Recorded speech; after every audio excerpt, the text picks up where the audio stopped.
Hello everyone, उम्मीद है आप लोग बहुत अच्छे होंगे। स्वागत है आपका अपना प्यारा सा चैनल तनु क्लासेस में। आज की इस वीडियो लेक्चर में हम लोग बात करेंगे बच्चों भौतिकी का जो पहला चैप्टर है प्रकाश का परावर्तन यानी कि रिफ्लेक्शन ऑफ लाइट, इसके दूसरे पार्ट को, दूसरे भाग को। इससे पहले हम लोगों ने पहला भाग इसका पढ़ लिया था बच्चों। बहुत ही वहाँ पर अच्छी तरह से कंसेप्ट को समझाया गया था और ये आपका सबसे पहला चैप्टर है। अगर ये चैप्टर आप लोगों को समझ में नहीं आएगा बच्चों तो 100% ये फिजिक्स का आगे आने वाला जो चैप्टर है इससे बहुत ही ज़्यादा संबंधित है। इस चैप्टर को जो बच्चा अच्छी तरह से समझ लेगा वो आगे उसको कहीं पर भी समस्या नहीं आने वाली है। और इस चैप्टर का आपका वेट भी बहुत ज़्यादा है। आपका बोर्ड परीक्षा में यहाँ से बहुत सारे प्रश्न बनते हैं। ऑब्जेक्टिव तो 100% यहाँ से पूछे जाते ही जाते हैं, प्लस उसके बाद जो है आपका मुख्य रूप से लघु और दीर्घ प्रश्न भी बहुत ज़्यादा यहाँ से बनता है। उसके बाद मैं आपको बीच बीच में बताते रहूँगा कि कौन सा प्रश्न आपका आने का संभावना है और कौन सा प्रश्न जो है आपका बोर्ड परीक्षा में मुख्य रूप से पूछा गया है। ठीक है, तो आइए थोड़ा सा हम लोग कोई रिवीजन कर लेते हैं किस प्रकार से हम लोगों ने पहला पार्ट में क्या क्या पढ़ा था। तो हम लोगों ने पहला पार्ट में जाना था कि प्रकाश किसे कहते हैं। तो वहाँ पर हम लोगों ने बताया था बच्चों कि प्रकाश एक ऊर्जा का स्रोत है जिसके माध्यम से हम किसी भी वस्तु को आसानी से देख पाते हैं। ये सारे के बारे में जानने के बाद हम लोगों ने जाना था कि प्रकाश का क्या क्या गुण होता है। जैसे प्रकाश क्या होती है, एक प्रकाश जो होता है ऊर्जा का रूप होता है। उसके बाद जो है प्रकाश का क्या होता है, चमकदार पथों पर परावर्तन होता है। उसके बाद फिर जो है प्रकाश हमेशा सीधी रेखा में गमन करती है। ये तो आपका ऑब्जेक्टिव में पूछा हुआ है बच्चों कि प्रकाश जो होता है किस रेखा में गमन करती है। 2017 में भी पूछा हुआ है और 2020 में भी पूछा हुआ है। और ऑप्शन दिया हुआ था आपका सीधी रेखा में, टेढ़ी रेखा में, किसी भी दिशा में, इनमें से कोई नहीं। तो वहाँ पर हो जाता है आपका सीधी रेखा में। इस प्रकार से आपको ध्यान रखना है। उसके बाद जो है प्रकाश क्या होता है, विद्युत चुम्बकीय विकिरण है। प्रकाश के कारण ही हम किसी को क्या करते हैं, किसी भी वस्तु को देख पाते हैं आसानी के साथ, है ना। उसके बाद जो है कोई भी पारदर्शी माध्यम होगा तो उससे प्रकाश आसानी से क्या हो जाएगा, गुजर जाएगा। लेकिन आपका अपारदर्शी वस्तु से प्रकाश का क्या होगा, गुजरा नहीं होगा। फिर उसके बाद हम लोगों ने जाना था बहुत ही इंपॉर्टेंट, इस चैप्टर का सबसे ज़्यादा बार आपका पूछे जाने वाला प्रश्न आपका ये कि प्रकाश का परावर्तन। तो सबसे पहला यहाँ से ऑब्जेक्टिव यही बनता है सीधा सीधा ऑब्जेक्टिव के रूप में कि प्रकाश के परावर्तन के कितने नियम है। ठीक है, यह प्रश्न जो है आपका ऑब्जेक्टिव के रूप में बहुत बार पूछा गया बच्चों। लगभग आपका 2013 में पूछा हुआ है, 16 में पूछा हुआ है, 17 में पूछा हुआ है, 20 में पूछा हुआ है, 22 में पूछा हुआ है। तो आपको ये तो आपका बहुत ही हलवा सा प्रश्न है, ये आप लोगों को अच्छी तरह से मालूम ही होगा। लेकिन प्रश्न पूछा जाता है बच्चों कि प्रकाश का परावर्तन से आप क्या समझते हैं। तो वहाँ पर बच्चे लोग जो है अच्छी तरह से वहाँ पर आपका एक्सप्लेन नहीं कर पाते हैं। तो यहाँ पर मैंने बताया था सारी चीज़ों के बारे में। और उसके बाद बहुत बार आपका किरण आरेख पूछ दिया था है कि प्रकाश के परावर्तन से क्या समझते हैं, उसके साथ साथ उसका किरण आरेख भी खींचे। ठीक है, इस प्रकार से दिया जाता है बच्चों। यानी कि आपका 2017 में एक बार इस तरह से पूछ लिया था, एक बार आपका जो है 16 में भी, मतलब कि 20, 18, 22 में भी पूछा है और इसके बाद 18 में भी पूछा है इसी प्रकार से कि प्रकाश के परावर्तन से आप क्या समझते हैं और उसके किरण आरेख को दर्शाएं। तो सबसे हम लोग पहले क्या कर देंगे, प्रकाश के परावर्तन को अच्छी तरह से लिख लेंगे कि जब भी कोई प्रकाश एक माध्यम से चलकर किसी भी सतह पर पड़ती है तो टकराने के बाद वापस उसी माध्यम में चली जाती है, जिसे क्या कहते हैं, प्रकाश का परावर्तन कहते हैं। और मुख्य रूप से यहाँ पर इसका हम लोग किरण आरेख इस प्रकार से दर्शा देंगे। एक सतह लेंगे, उसको पॉलिश किया हुआ दिखाएंगे और उसके बाद एक किरण आएगी अपना माध्यम से आकर के इस माध्यम से टकराएगी और टकरा करके वापस अपने माध्यम में वापस चली जाएगी। इसमें हम लोग क्या करेंगे, एक नॉर्मल यानी कि अभिलंब खींच लेंगे इस पर परपेंडिकुलर। उसके बाद हम लोग दिखा देंगे आपतित किरण, परावर्तित किरण, आपतन कोण, परावर्तन कोण, आई और आर, इस प्रकार से दिखा देंगे। तो हमको 100% है, एक भी मार्क्स नहीं आपका छूटने वाला। ठीक है, ये सारा आप लोगों का प्रश्न यहाँ से बनता है बच्चों, इसलिए मैं यहाँ पर आपको बता रहा हूँ मुख्य रूप से। ये आप लोगों को ध्यान रखना है, ये तो आपका बहुत ही इंपॉर्टेंट है बच्चों। सीधा सीधा दे दिया था कि कौन आई बराबर कौन आर। यहाँ से तो सीधा सीधा आपका प्रश्न पूछा जाता है कि आपतन कोण बराबर होता है कि परावर्तन कोण, या नहीं होता है, बराबर नहीं होता है। इस प्रकार से आपका 2017 में भी एक ऑब्जेक्टिव आपका सीधा सीधा पूछ लिया गया था बच्चों कि परावर्तन के नियम से क्या होता है, आपतन कोण परावर्तन के बराबर होता है या आपतन कोण परावर्तन कोण से बड़ा होता है या छोटा होता है। इस प्रकार से आपका ऑब्जेक्टिव के रूप में दे देगा बच्चों। तो आप लोगों को ध्यान रखना है इस सब चीज़ के बारे में। उसके बाद हम लोगों ने ये सब प्रकाश स्रोत के बारे में जाना था। इसका दो प्रकार को जाना था कि मानव निर्मित प्रकाश स्रोत, प्राकृतिक प्रकाश स्रोत। उसके बाद फिर मुख्य रूप से हम लोगों ने जाना था दीप्त और प्रदीप्त वस्तु के बारे में। दीप्त में क्या होगा, जो आप क्या करेगा, जल करके प्रकाश उत्सर्जित करेगा और अदीप्त में प्रकाश उत्सर्जित नहीं करेगा। किरण के बारे में जाना था कि प्रकाश के बिंदु पद को ही क्या कहा जाता है, किरण कहा जाता है। और यहाँ पर मुख्य रूप से इसका ऑब्जेक्टिव के रूप में पूछा गया कि प्रकाश जो होता है हमेशा सीधी रेखा में गमन करती है। ये आपको मुख्य रूप से पूछा हुआ है। उसके बाद प्रकाश पुंज किसे कहते हैं, प्रकाश पुंज हो या फिर आपका किरण पुंज हो बच्चों, उसी को प्रकाश पुंज और उसी को किरण पुंज बोला जाता है, इसी को बीम बोला जाता है इंग्लिश में। ठीक है, ये भी बहुत ही इंपॉर्टेंट प्रश्न है। ये आपका सीधा सीधा 2016 में आपका लघु उत्तरीय प्रश्न में एक बार पूछा गया था कि किस प्रकार से प्रकाश पुंज या किरण पुंज से आप क्या समझते हैं और ये जो है कितने प्रकार के होते हैं। ठीक है, तो ये सारे एग्जाम्पल्स को भी आप लोग को अच्छी तरह से याद रखना है। उसके बाद हम लोगों ने मुख्य रूप से पारभासी अपारदर्शी पदार्थों के बारे में जाना था। बहुत ही इंपॉर्टेंट टॉपिक है। यहाँ से आपका सीधा सीधा एग्जाम्पल दे देता है बच्चों कि तेल लगा हुआ कागज जो है वो आपका किस प्रकार का पदार्थ है, पारदर्शी, पारभासी, अपारदर्शी, इनमें से कोई नहीं। तो वहाँ पर पारभासी हो जाएगा। ब्लड, खून के बारे में पूछ लिया था, वसा के बारे में पूछ लिया था, पॉलीथीन के बारे में पूछ लिया था। तो आप लोग को ये सब ध्यान रखना है। ठीक है, अब हम लोग इसके बाद बात किया था हम लोगों ने प्रकाश का प्रकीर्णन के बारे में। बहुत ही सारी चीज़ों को टॉपिक अच्छी तरह से डिटेल के साथ चर्चा किया था कि प्रतिबिंब किसे कहा जाता है, वास्तविक प्रतिबिंब, काल्पनिक प्रतिबिंब क्या क्या होता है, इसके बारे में जाना था। वास्तविक में हम लोगों ने इसके प्रॉपर्टीज को जाना कि वास्तविक प्रतिबिंब में हमेशा जो किरणें हैं वो हमेशा एक दूसरे को वास्तव में काटती है। उसके बाद वास्तविक प्रतिबिंब हमेशा उल्टा होता है। उसके बाद हम लोगों ने जाना था वास्तविक प्रतिबिंब को पर्दे पर प्राप्त किया जा सकता है ना। वास्तविक प्रतिबिंब का आकार क्या होता है, बड़ा भी हो सकता है, छोटा भी हो सकता है, उसके वस्तु के बराबर भी हो सकता है। उसी प्रकार से हम लोगों ने काल्पनिक प्रतिबिंब के भी 4 गुण को जाना था। सबसे पहला जाना था कि यह हमेशा क्या होता है, सीधा होता है और सीधा होने के साथ साथ इसका आकार कैसा होता है, बड़ा, छोटा या बराबर हो सकता है। उसके बाद इसको पर्दे पर प्राप्त नहीं किया जा सकता है बच्चों, है ना, इस प्रकार से। और जो है इसमें हम लोग किरण को किस प्रकार से दिखाते हैं, तो कटती हुई दिखाते हैं या मिलाती हुई प्रतीत होती है, इस प्रकार से दिखाते हैं। ठीक है। ठीक है। तो आई थिंक पहला जो आपका पार्ट था उसमें जितना भी आपका टॉपिक चर्चा हुआ था वहाँ पर आप लोगों को समझने में किसी भी प्रकार की समस्या नहीं होगी और जो भी प्रश्न उस सेक्शन से आपका आएगा 100% मुझे 100% गारंटी है बच्चों, मेरे बच्चे जितने भी हमसे पढ़े हैं वो एक भी प्रश्न को नहीं छोड़ेंगे, ठीक है। जितना भी आपका आया मैं आज भी बता दिया कि कौन कौन सा प्रश्न बहुत ही ज़्यादा इंपॉर्टेंट था। आइए अब हम लोग बात करते हैं मुख्य रूप से दर्पण के बारे में। एक बहुत ही ज़्यादा हॉट और बहुत ही ज़्यादा वीवीआई टॉपिक स्टार्ट करने वाले हैं हम लोग आज, ठीक है। तो इसमें हम लोग मुख्य रूप से क्या क्या पढ़ने वाले हैं, तो मुख्य रूप से हम लोग सबसे पहले इसमें पढ़ेंगे कि दर्पण किसे कहते हैं, फिर दर्पण के प्रकार के बारे में जानेंगे और मुख्य रूप से गोलीय दर्पण में तो हम लोग बहुत ही इंपॉर्टेंट से सारी चीज़ों का डिस्कशन करेंगे, ठीक है। तो स्टार्ट करते हैं। सबसे पहला है आपका दर्पण यानी कि आपका मिरर। वह परावर्तक सतह जो प्रकाश के अधिकतम भाग को लगभग 99.99% परावर्तित कर देता है, उसी क्या कहते हैं बच्चों, आपका दर्पण कहते हैं। तो दर्पण का निर्माण कैसे होगा, तो दर्पण का निर्माण करने के लिए क्या करना पड़ेगा, आपको एक कांच लेना पड़ेगा, ये आपका हो गया कांच। उसके बाद इस कांच के बैकवर्ड साइड में क्या करना पड़ेगा बच्चों, ये आपका मान लिया कांच है, इसका बैकवर्ड साइड में क्या करना पड़ेगा, कलाई कर देना पड़ेगा, पेंट कर देना पड़ेगा। तो ये बन जाएगा आपका दर्पण। और ये दर्पण तब कहलाएगा जब ये क्या करेगा, प्रकाश के अधिकतम भाग को क्या कर देगा बच्चों, आपका परावर्तित कर देगा, ठीक है। तो इसका निर्माण कैसे होता है, तो शीशा एक तरफ पेंट किया हुआ है, अगर किसी भी शीशा को एक तरफ आप कलर कर देते हैं, पेंट कर देते हैं या फिर आपका उस पर पॉलिश कर देते हैं तो वो बन जाता है आपका दर्पण। उसी तरह से किसी भी प्रकार का चिकनी सतह वो क्या करता है, परावर्तन का काम करता है, तो वो आपका कहलाएगा दर्पण। नोट यहाँ पर दिया हुआ है, दर्पण बनाने के लिए शीशा, कांच तथा चिकनी सतह का उपयोग किया जाता है, ठीक है। ये आपका उपयोग यहाँ से ये आपका इसलिए इंपॉर्टेंट है बच्चों मुख्य रूप से कि आपका सीधा सीधा पूछ लिया जाता है कि दर्पण बनाने के लिए किस पदार्थ का निर्माण नहीं किया जाता है। वहाँ पर सीधा सीधा दे देगा और एक ऑप्शन में आपका दे देगा मिट्टी, तो वहाँ पर आप लोगों को मानना है कि मिट्टी का उपयोग दर्पण बनाने या लेंस बनाने में नहीं किया जाता है। ये प्रश्न आपका 100% आपका बार बार पूछा हुआ प्रश्न है, ठीक है। अब बात करते हैं दर्पण के प्रकार के बारे में, क्लासिफिकेशन ऑफ मिरर करते हैं। तो मुख्य रूप से दर्पण जो है बच्चों दो प्रकार होता है, एक होता है आपका समतल दर्पण यानी कि आपका प्लेन मिरर, दूसरा होता है आपका गोलीय दर्पण यानी कि आपका स्फेरिकल मिरर। तो समतल दर्पण हम लोग सबसे पहले अच्छी तरह से चर्चा कर लेते हैं, इसके सारे इंपॉर्टेंट चीज को समझ लेते हैं, इसके गुण को समझ लेते हैं, किस प्रकार की ये आपका यानी प्रतिबिंब का निर्माण करेगा। तो उसके बाद हम लोग फिर स्टार्ट करेंगे बहुत ही ज्यादा इंपॉर्टेंट जो आपका गोलीय दर्पण है, ठीक है। तो सबसे ज्यादा आप लोग को इंपॉर्टेंस जो है मुख्य रूप से आप लोग को पढ़ना है गोलीय दर्पण को, ठीक है। समतल दर्पण से उतना ज्यादा प्रश्न आपका नहीं आता है, लेकिन यहाँ से ज्यादा प्रश्न आएगा। समतल दर्पण से जहाँ से भी प्रश्न आ रहा है वो मैं बता दूंगा आपको। सबसे पहला है कि समतल दर्पण कहेंगे किसे, तो समतल दर्पण उस दर्पण को कहेंगे बच्चों जिसका जो परावर्तक सतह है वो क्या होगा, जिसका परावर्तक सतह संपूर्ण यानी कि पूरा एकदम प्लेन, मतलब कि सीधा प्लेन हो, समतल हो, उसको बोलेंगे समतल दर्पण। वह दर्पण जो पूर्ण रूप से कैसा हो, समतल हो, प्लेन हो, उसे क्या कहते हैं, समतल दर्पण कहते हैं। जैसे यहाँ पर आपका ये दर्पण है, समतल है, सीधा सीधा, ये आपका दर्पण है, सीधा समतल है, ठीक है। इस प्रकार से इस दर्पण को क्या कहेंगे हम लोग, समतल दर्पण बोलेंगे। अब इसमें अगर कोई पूछ ले आपको क्वेश्चन बच्चों, 2 नंबर या प्रश्न आपका बन सकता है कि समतल दर्पण में प्रकाश के परावर्तन का किरण आरेख खींचे। तो इस प्रकार से आप लोग को खींचना है प्रकाश का परावर्तन का आरेख। किस प्रकार से खींचेंगे, सबसे पहले दर्पण ले लेंगे, दर्पण को एक तरफ से कली किया हुआ दिखा देंगे हम लोग। मुख्य रूप से दर्पण है तो 100% एक तरफ कली करेंगे तभी दर्पण बनेगा, नहीं तो अगर कली नहीं करेंगे बच्चों तो वहां पर क्या होगा, वो बन जाएगा कांच, और कांच हो जाता है हमारा पारदर्शी पदार्थ जो प्रकाश को सीधे सीधे आर पार कर देता है, ठीक है।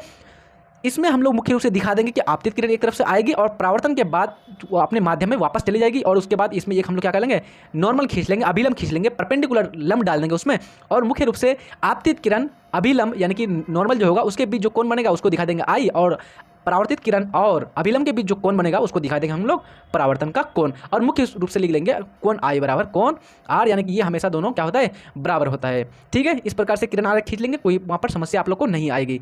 अब बात करते हैं मुख्य रूप से समतल दर्पण जो है, इसका जो प्रतिबिंब बनाता है इसकी प्रकृति क्या होती है, बहुत ही इंपॉर्टेंट है। समतल दर्पण का अगर सबसे ज़्यादा इंपॉर्टेंट चीज़ है तो यही चीज़ है बच्चों, यहाँ से आपका सीधा सीधा प्रश्न आ जाता है, ठीक है। तो आप लोगों को ध्यान रखना है इस सबके बारे में। तो सबसे पहले बात करते हैं इसके प्रकृति में है कि जितने आगे दर्पण से वस्तु को रखी जाएगी प्रतिबिंब दर्पण से उतना ही ज़्यादा पीछे बनेगा। यानी कि मान लीजिए ये आपका समतल दर्पण है बच्चों, और जस्ट आप एक हैंडसम बॉय है, बहुत ज़्यादा charming, diligent, intelligent, speaker, fluent, बहुत सारा प्रॉपर्टीज़ आपके अंदर है, और आप क्या किया, नहाया धोया, पूरा क्रीम उरीम लगा करके सीधे समतल दर्पण के आगे आ गया। तो समतल दर्पण से आपने क्या किया कि आपको लगा कि नहीं ज़्यादा दूर रहेंगे तो हमको अच्छी तरह से दिखाई नहीं देगा, तो हम क्या करते हैं 1 मीटर की दूरी पर या आपका 25 सेंटीमीटर की दूरी पर हम खड़े हो जाते हैं। तो मान लीजिए वो आपका खड़ा हो गया आप 50 मीटर की दूरी पर, ये 50 सेंटीमीटर की दूरी पर। तो इस दर्पण से जितनी दूरी पर आप खड़ा होंगे बच्चों, आप दर्पण में पाएंगे कि हमारा फेस जो है दर्पण से पीछे उतना ही हमको प्रतीत होगा, उतना ही पीछे बन रहा है, ठीक है। यानी कि आपने कितना मीटर पहले खड़ा हुआ था, 50 सेंटीमीटर, तो दर्पण के पीछे प्रतिबिंब कैसा प्रतीत होगा आपको, 50 सेंटीमीटर पीछे दर्पण का यानी प्रतिबिंब का निर्माण हो रहा है। तो इस प्रकार से ये आप बंदा आप मुख्य रूप से पीछे दिखेंगे इस प्रकार से। तो यहाँ पर मुख्य रूप से जो आपका समतल दर्पण प्रतिबिंब बनाएगा वो हो जाएगा आपका आभासी प्रतिबिंब यानी कि आपका काल्पनिक प्रतिबिंब, ठीक है। तो सबसे पहले आप लोग को रखना है याद कि वस्तु की जो दूरी होगी प्रतिबिंब की दूरी के बराबर होगा, यानी वस्तु दूरी को बच्चों u से डिनोट किया जाता है और प्रतिबिंब दूरी को v से डिनोट किया जाता है, यानी कि दर्शाया जाता है। तो u और v हमेशा कैसा होगा, बराबर होगा, वस्तु दूरी और प्रतिबिंब दूरी हमेशा बराबर होगा, याद रखिएगा आप लोग। अगला प्रॉपर्टी है वस्तु के आकार का प्रतिबिंब बनता है। बहुत ही इंपॉर्टेंट प्रश्न है, बहुत ही इंपॉर्टेंट ऑब्जेक्टिव यहाँ से फॉर्म बनता है बच्चों। जल्दी आप लोग यहाँ से स्क्रीनशॉट खींच लीजिए या आपने नोट डाउन कर लीजिए कॉपी में कि समतल दर्पण जो प्रतिबिंब बनाता है हमेशा वस्तु के आकार के बराबर बनाता है, यानी कि न तो वस्तु से छोटा और न तो वस्तु से बड़ा, यानी कि प्रतिबिंब का आकार कैसा होगा, वस्तु के आकार का बराबर होगा। मान लीजिए आपका दर्पण है, आप यहाँ पर कितना खड़े हैं, आपका मान लीजिए हाइट है, मान लीजिए आपका 5 फीट, ठीक है, 5 फुट आपका हाइट है, तो उसी प्रकार से वही 5 फुट आपको पीछे दिखाएगा, दर्पण से पीछे 5 फुट का। तो यहाँ पर जो आपका प्रतिबिंब है वस्तु के आकार के बराबर बनेगा, ठीक है। तीसरा आपका इसका मुख्य प्रॉपर्टी है कि प्रतिबिंब हमेशा काल्पनिक और सीधा होगा। मैं तो बता दिया आपको कि कभी भी ये आपका वास्तविक प्रतिबिंब का निर्माण नहीं करेगा, हमेशा कैसा प्रतिबिंब बनेगा बच्चों, प्रतिबिंब हमेशा ये आपका काल्पनिक और सीधा बनेगा। अब यहाँ पर जो काल्पनिक और सीधा बनेगा, इससे हमारे जितने भी बच्चे हैं 100% इसमें 2-3 पॉइंट्स जोड़ देंगे अपने से। क्यों? क्योंकि मैंने उसको अपना सारा चीज़ काल्पनिक प्रतिबिंब के बारे में बता दिया है। काल्पनिक प्रतिबिंब में मैंने बताया था उसको हमारे बच्चों को सबसे पहले कि काल्पनिक प्रतिबिंब में दो रेखाएं होंगी वो आपस में कैसी काटेगी, वास्तव में कि काल्पनिक रूप से, तो हमेशा काटेगी काल्पनिक रूप से, यानी कि कटती हुई प्रतीत होगी। दूसरा मैंने बताया था कि काल्पनिक जो प्रतिबिंब होगा इसको जो है हम पर्दे पर प्राप्त नहीं कर सकते हैं, जबकि वास्तविक प्रतिबिंब को हम लोग पर्दे पर प्राप्त कर सकते हैं बच्चों, है ना। ये सबको आपको बताया था मैं। उसके बाद जब भी समतल दर्पण में बनेगा काल्पनिक प्रतिबिंब तो हमेशा वो आकार के बराबर होगा, लेकिन अगर दूसरे दर्पण में बनेगा तो वहाँ पर आकार बड़ा छोटा बराबर हो सकता है। अगला इसका मुख्य इंपॉर्टेंट पॉइंट है कि समतल दर्पण के लिए प्रतिबिंब की जो दूरी होगी वस्तु की दूरी के बराबर होगा, यानी ये वाला जो पॉइंट है इस पहले पॉइंट के साथ डिनोट यानी कि रिलेट कर जाता है। जैसे जितने आगे दर्पण से वस्तु रखी जाएगी प्रतिबिंब दर्पण से उतनी ही पीछे बनेगा। तो वही तो कह रहा है सीधा सीधा कि दर्पण समतल दर्पण के लिए प्रतिबिंब दूरी उतनी ही होगी जितनी उसकी वस्तु दूरी होगी, यानी कि आपका u और v क्या होगा, हमेशा बराबर होगा, ठीक है। आगे बात करते हैं, किसी मनुष्य को अपना संपूर्ण प्रतिबिंब देखने के लिए उस मनुष्य की ऊंचाई की आधी ऊंचाई का दर्पण होना चाहिए। यदि इससे कम होता है तो वो अपने पूरा प्रतिबिंब को नहीं देख पाएगा। यानी कि इंपॉर्टेंट रूप से ये आपका ये कह रहा है बच्चों ये पॉइंट कि अगर आपको अपना पूरा चेहरा देखना है, पूरा प्रतिबिंब प्राप्त करना है, तो मुख्य रूप से आपको अपने हाइट का आधा, अपने हाइट की ऊंचाई का आधा ऊंचाई मतलब कि लेना पड़ेगा आपको दर्पण। कौन सा दर्पण? समतल दर्पण। तभी आप अपने पूरे फेस को, पूरे बॉडी को अच्छी तरह से देख पाएंगे। अगर मान लीजिए आपका हाइट है 5 फीट तो आपको कितना लेना पड़ेगा? कम से कम 2.5 फीट के बराबर आपको समतल दर्पण लेना पड़ेगा, जिसमें आपका पूरा का पूरा क्या हो जाएगा, आपका फेस जो है उसमें अच्छी तरह से आ जाएगा। इसमें एक अगला पॉइंट है बच्चों जो मुख्य रूप से बहुत ही इंपॉर्टेंट है, सीधे सीधे आपका 2 नंबरिया प्रश्न में पूछा हुआ प्रश्न है, ठीक है। क्या है? तो ये आपका अगला पॉइंट है मुख्य रूप से कि समतल दर्पण जो आपका प्रतिबिंब बनाता है वो पार्श्विक रूप से उल्टा होता है। कैसा उल्टा होता है? पार्श्विक रूप से। अब यहाँ पर मैं बोलता हूँ आपको पार्श्विक होता क्या है मुख्य रूप से। तो पार्श्विक परावर्तन या आपको इसको पार्श्व व्युत्क्रमण भी बोला जाता है, इंटेरल इन्वर्जन भी बोला जाता है इसको। तो ये मुख्य रूप से ऐसा है बच्चों, आप लोग अगर अभी अपने रूम में पढ़ रहे हैं तो सबसे पहले आप लोग क्या कीजिए, जो सिंपल मिरर आपके पास रखे हुए हैं, आपके रूम में रखे हुए हैं, उसको लीजिए और अपने सामने जस्ट सामने रखिए बच्चों, और अपना दाहिना हाथ को उठाइए। तो आप उसमें इमेज कीजिए, आप उसमें देखिए अपना दर्पण में, आप जो अपना दाहिना हाथ उठा रहे हैं बच्चों, राइट हैंड जो हाथ उठा रहे हैं, मान लीजिए आपका राइट हैंड, तो आपका अगर राइट हैंड जो उठा रहे हैं तो इसमें कौन सा आपका हैंड दिखाएगा? तो 100% है वहाँ आपको लेफ्ट हैंड दिखेगा, ठीक है। इसी को बोलते हैं मुख्य रूप से पार्श्विक व्युत्क्रमण। यानी कि बच्चों मुख्य रूप से अगर आप दाहिना हाथ उठाएंगे तो दिखाएगा आपको बायां हाथ, अगर बायां हाथ उठाएंगे तो आपको दिखाएगा दाहिना हाथ। इसी को बोलते हैं पार्श्व व्युत्क्रमण या पार्श्व परावर्तन, या फिर इंग्लिश में बोलते हैं लेटरल इन्वर्जन। जब आप किसी दर्पण के सामने खड़े हो जाते हैं तो आपका सिर दर्पण में ऊपर की ओर रहता है और आपका पैर दर्पण में नीचे की ओर रहता है, लेकिन जब आप अपने दाएं हाथ को उठाते हैं, ऊपर करते हैं और दर्पण में देखते हैं तो आपको लगेगा कि आपका बायां हाथ ऊपर उठ रहा है। यानी कि आपको फेस और पैर में कोई दिक्कत नहीं होती है। जो फेस आपका चेहरा जो आपका दर्पण के सामने रहता है, चेहरा वही बन जाता है, पैर भी वही दिखाता है, नीचे पैर भी नीचे, माथा ऊपर है हम लोगों का तो माथा भी ऊपर दिखाता है। लेकिन इंपॉर्टेंट रूप से एक प्रॉपर्टी ऐसा बना देता है कि जब आप दाहिना हाथ को उठाएंगे तो दिखाएगा बायां हाथ, और आप उठाएंगे बायां हाथ तो दिखाएगा आपको दायां हाथ। इसी को बोला जाता है मुख्य रूप से पार्श्व व्युत्क्रमण, ठीक है। समझ में आ गया होगा आई थिंक। ये चीज़ बहुत ही इंपॉर्टेंट रूप से यहाँ पर जो है आपको शॉर्ट पॉइंट में यहाँ पर दिया हुआ है कि जब किसी समतल दर्पण के आगे कोई वस्तु को रखी जाती है तो उस वस्तु का दायां भाग प्रतिबिंब दर्पण में वस्तु के बाएं भाग यानी कि बाईं ओर बनती है, तथा प्रतिबिंब का दायां भाग वस्तु के बाईं ओर दिखाई देती है। इसी घटना को क्या कहते हैं? पार्श्व व्युत्क्रमण या पार्श्व व्युत्क्रम, या आपका पार्श्विक रूप से परावर्तन कहते हैं, इंटेरल इन्वर्जन बोलते हैं, ठीक है। ये समझ में आप लोगों को अच्छी तरह से आ गया। तो ये प्रॉपर्टी जो है कौन सा दर्पण दिखाता है मुख्य रूप से? तो ये प्रॉपर्टी आपका दिखाता है बच्चों समतल दर्पण यानी कि प्लेन मिरर, ठीक है। चले अब आगे बढ़ते हैं, हम लोग मुख्य रूप से बात करते हैं गोले दर्पण के बारे में। और गोले दर्पण में मुख्य रूप से हम लोग बात करेंगे इंपॉर्टेंट पॉइंट्स को। तो सबसे पहले देखते हैं कि गोलीय दर्पण होता क्या है। तो गोलीय दर्पण बच्चों आपको समझ में आ गया होगा वर्ड सुन करके ही, शब्द में है गोलीय, तो 100% है ये जो दर्पण होगा किसका भाग होगा, गोला का भाग होगा। और वहाँ पर हम लोगों ने बात किया समतल, तो वहाँ पर हम लोगों ने बात किया प्लेन, है ना, सीधा आपका समतल प्लेन होगा। यहाँ पर क्या होगा, वह दर्पण जिसकी रचना, जिसकी संरचना, जिसकी बनावट, जिसकी ज्यामिति या आकृति कैसी हो, गोलाकार हो, उसे ही क्या कहते हैं, गोलाकार दर्पण कहते हैं। इसके मुख्य रूप से कितने प्रकार हैं, तो गोलीय दर्पण के मुख्य रूप से 2 प्रकार हैं। बहुत ही इंपॉर्टेंट प्रश्न है, ऑब्जेक्टिव के रूप में सीधा सीधा आपका 2016 में भी पूछा हुआ है ये प्रश्न, और भी बहुत बार पूछा हुआ है। तो ये आपको याद रखना कि गोलीय दर्पण कितने प्रकार के होते हैं, तो गोलीय दर्पण मुख्य रूप से 2 प्रकार के होते हैं। और आपका ऑलरेडी पूछा हुआ है बच्चों कि गोलीय दर्पण किसे कहते हैं, ठीक है, ये आपका प्रश्न सीधा आया हुआ है, तो आप लोग नोट डाउन कर लीजिएगा। ये आपका प्रश्न आया था सीधा सीधा आपका 2000 जो है आपका ये प्रश्न आपका 2020 में आया था बच्चों, ठीक है, 2020 में आया था कि गोलीय दर्पण किसे कहते हैं, गोलीय दर्पण की वक्रता त्रिज्या, ये सबसे संबंधित प्रश्न था, मैं आगे बताऊंगा। लेकिन सबसे पहले आपको याद रखना कि गोलीय दर्पण 2020 में प्रश्न आपका आया हुआ है। तो यहाँ पर इंपॉर्टेंट रूप से आप लोग को बताना है कि वैसा दर्पण जिसकी रचना कैसी हो, गोलीय हो, तो उसको बोलेंगे हम लोग क्या, गोलीय दर्पण।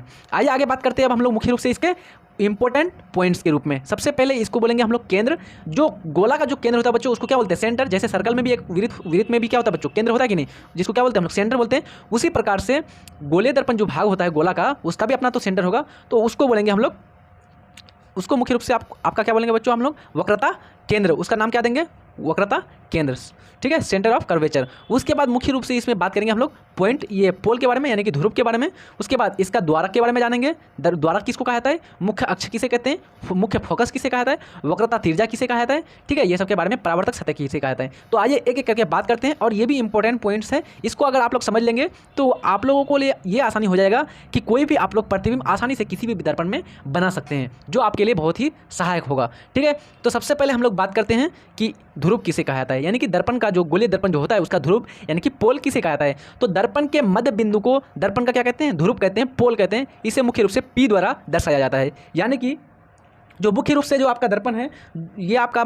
दर्पण है बच्चों, मान लीजिए ये आपका एक दर्पण है और ये दूसरा आपका ये दर्पण है, तो इस दर्पण का जो मध्य बिंदु होगा इसको बोलेंगे हम लोग क्या, ध्रुव, यानी कि आपका पोल, यानी कि इसको बोलेंगे हम लोग मध्य बिंदु। आगे है मुख्य रूप से वक्रता केंद्र, सेंटर ऑफ कर्वेचर। तो गोले दर्पण जिस गोले का भाग होगा उसका केंद्र जो क्या कहलाएगा, वक्रता केंद्र कहलाएगा, सेंटर ऑफ कर्वेचर कहलाएगा। यानी कि ये आपका मान लीजिए कोई दर्पण है, कोई भी दर्पण है, अभी हम लोग बात करेंगे कि कौन सा उत्तल होता है, कौन सा अवतल होता है, आप लोग को टेंशन नहीं लेनी है। जो भी आपका प्रश्न यहाँ से इस सेक्शन से पूछा हुआ है मैं आपको बताते जाऊंगा, और बाजप्ता मैं बता दूंगा कि किस वर्ष में पूछा हुआ है और कौन सा वर्ष, मतलब कि इस वर्ष कौन सा इंपॉर्टेंट प्रश्न आपका आने की संभावना है, ठीक है। तो टेंशन ये सबका नहीं लेना है बच्चों, फुल सिलेबस को यहाँ पर हम लोग कंप्लीट करेंगे, ठीक है। और जो भी आपका भाई बंधु 9th स्टैंडर्ड में भी है तो उसको भी प्लीज़ शेयर कर दीजिएगा ये चैनल आप लोग, ठीक है। उसके लिए भी सारा चीज़ हम लोग स्टार्ट करने वाले हैं, बहुत ही धमाकेदार रूप से उन लोगों का भी सिलेबस को कंप्लीट कराया जाएगा। आप लोगों का तो 100% सारा चीज़ तैयारी कराएंगे ही बच्चों, किसी भी प्रकार की आप लोगों का समस्या नहीं होगी आप लोगों को। और हम लोगों का एक ही एम है 90 से 95% किस प्रकार से हमारे सारे बच्चे किसी भी प्रकार से प्राप्त करें, और उसके लिए हम लोगों को जो करना पड़ेगा हम लोग करने के लिए तैयार हैं। बस आप लोगों का सहयोग, आप लोगों को मुख्य रूप से आप लोगों को मेहनत करनी है बच्चों, ठीक है। फिर जिस समय रिजल्ट आएगा उस समय हम लोग आप लोगों से बहुत ही ज़्यादा जुड़ करके बात भी करने वाले, ठीक है।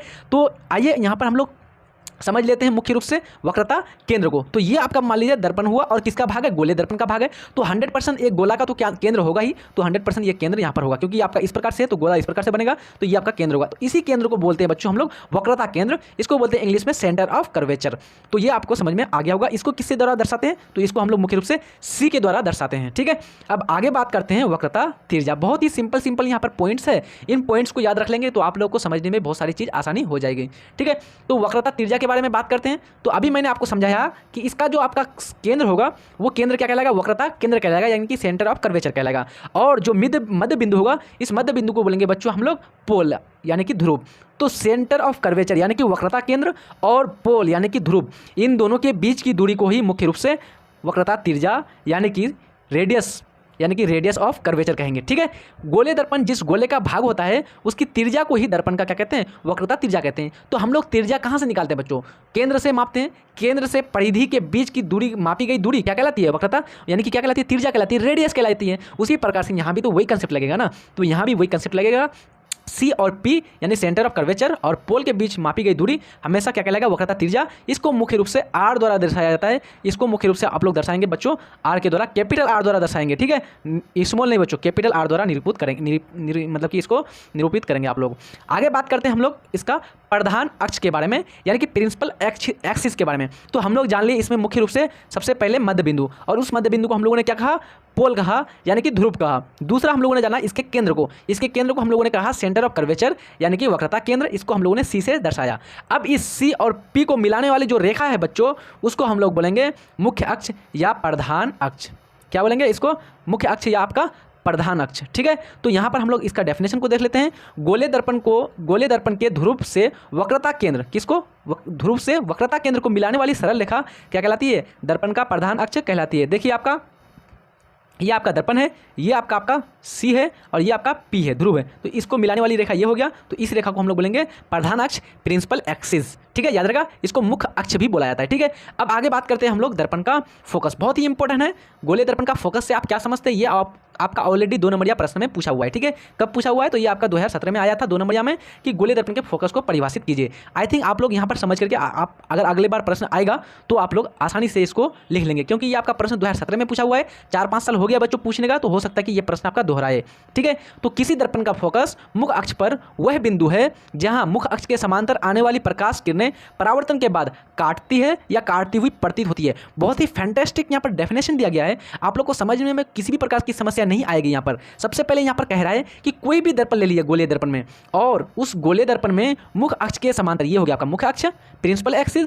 इस मुख्य अक्ष के समांतर ले लेंगे इस प्रकार से, है ना। मुख्य अक्ष के समांतर आने वाली प्रकाश की किरण दर्पण से परावर्तन के बाद जिस बिंदु पर कटती है, तो इस बिंदु पर कटा, जिस बिंदु पर कटेगी, ये आपका एक समांतर किरण है, ये इस बिंदु पर कटेगा।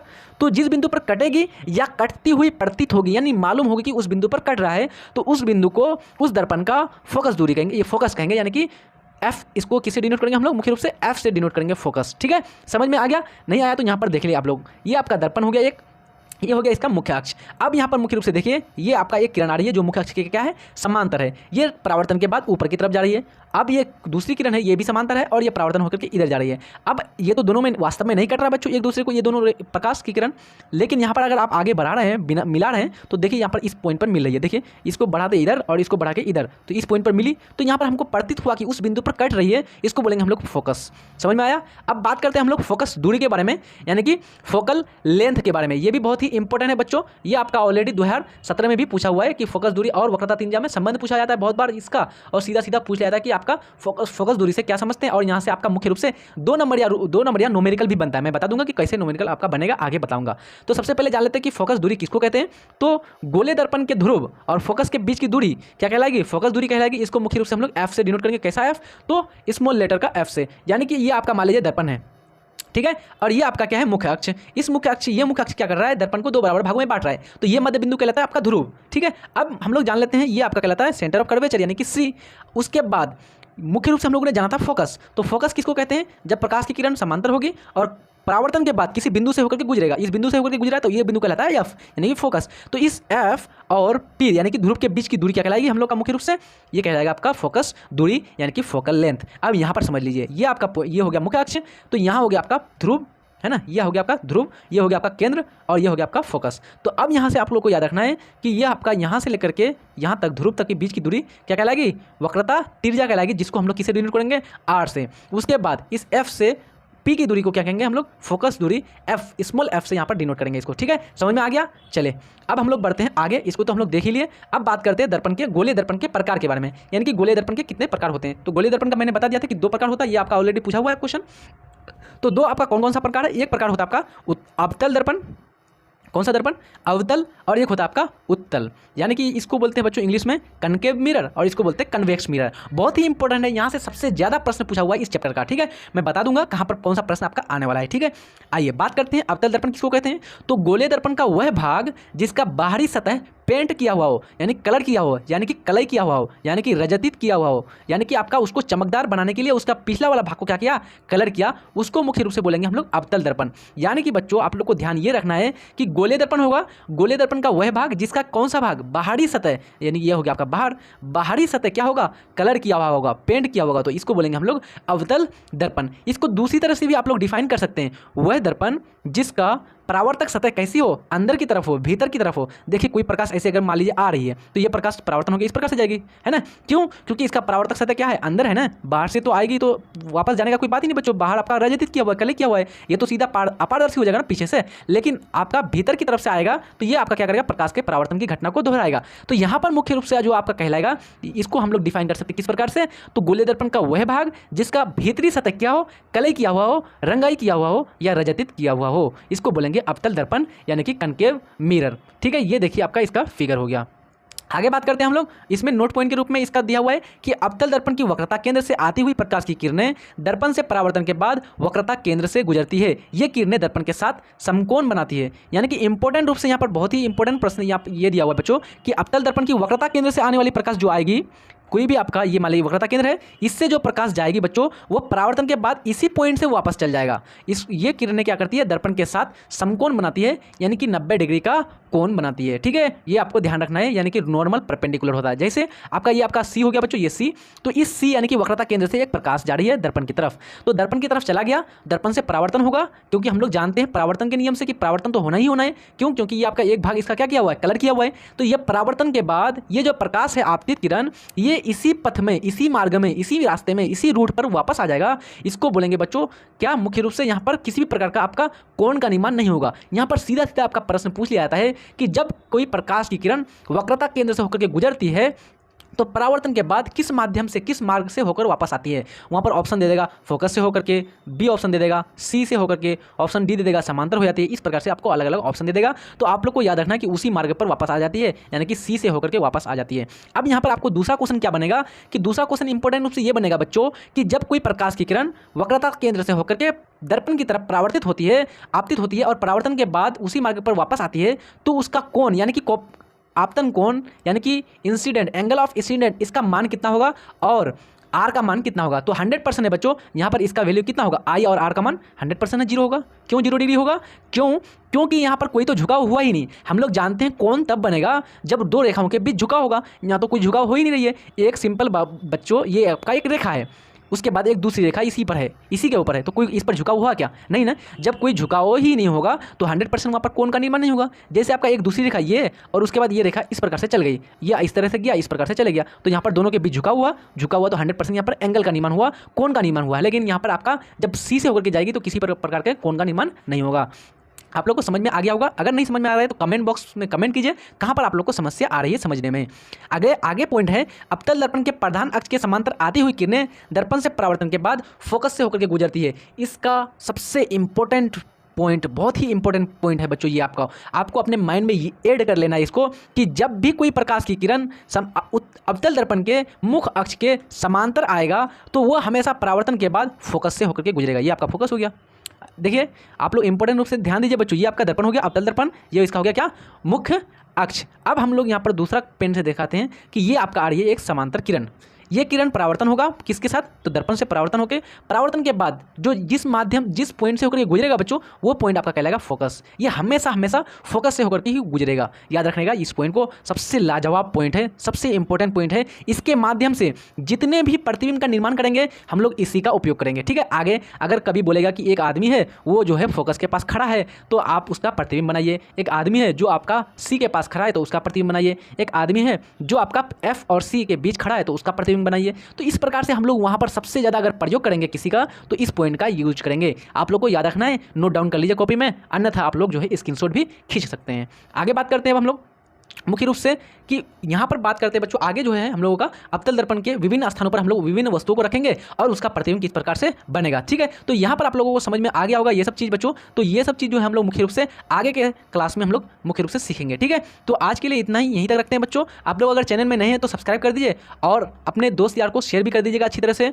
लाइक करना नहीं भूलिए बच्चों, क्योंकि आप लोग के लाइक के माध्यम से हम लोग मोटिवेट होते हैं, एनर्जेटिक होते हैं, एक्साइटेड होते हैं और हम लोग आप लोगों के लिए एक से एक अच्छा से अच्छा मटेरियल लाने का प्रयास करते हैं ताकि हमारे जितने भी बच्चे हैं वो आसानी से बोर्ड परीक्षा को आसानी से क्लियर कर दे। ठीक है, तो मिलते हैं नेक्स्ट वीडियो में, तब तक।